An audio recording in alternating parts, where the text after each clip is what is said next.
هو أنا معايا 20 جنيه فخد بقى إيه يعني عايز تاخدها خدها. المذيع وقفها في الشارع وطلب منها تتبرع بأي مبلغ معاها لوجه الله عشان الناس المحتاجين، فطلعت آخر 20 جنيه معاها في الشنطة وقررت إنها تديهم له.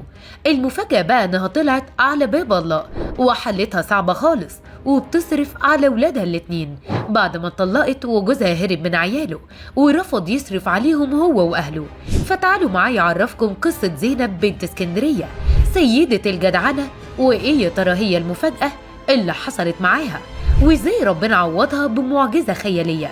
زينب كانت ماشية في الشارع على رجليها ورايحة شغلها عشان توفر حق المواصلات لعيالها اللي هم إياد ونبيلة، وتقدر تكفي مصاريف مدارسهم وهدومهم ودروسهم كمان الخصوصية بعد ما جوزها طلقها من 3 سنين واختفى وتهرب منها هو وأهله، ورفض كمان إنه يصرف أي مليم على عياله.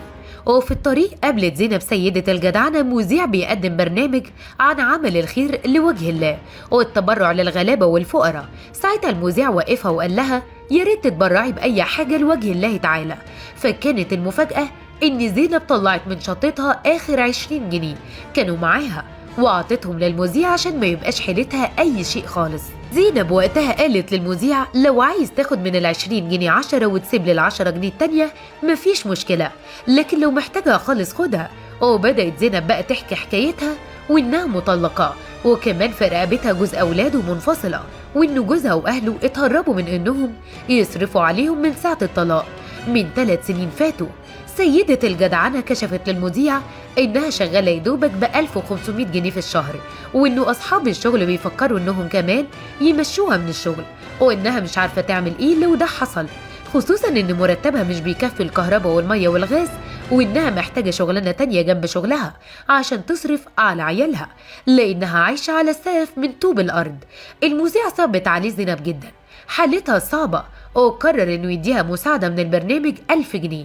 بس الست زينب كانت مكسوفة جدا ومترددة انها تاخد الفلوس من المذيعة، وطلبت منه انه لو عرف يوفر ليها اي شغلانة تصرف منها على عيالها يبقى كويس جدا، لان ابنها محتاج لبس للمدرسة الجديدة اللي هيدخلها وهي مش عارفة تجيب اللبس ده، وكمان بنتها لسه في ابتدائي وهتخليها تروح بلبس السنة اللي فاتت.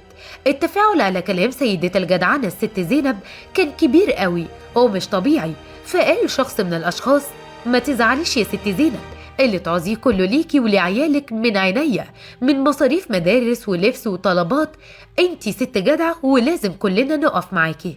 وبعدها علقت ست على كلامها وقالت صحيح مش بتهون اللي على الغلبان، وتلاقي جوزها دلوقتي راح يتجوز واحدة تانية يعمل معاها نفس الكلام ويشرد عياله، حسبي الله ونعم الوكيل، وربنا يكون في عونك يا ست زينب.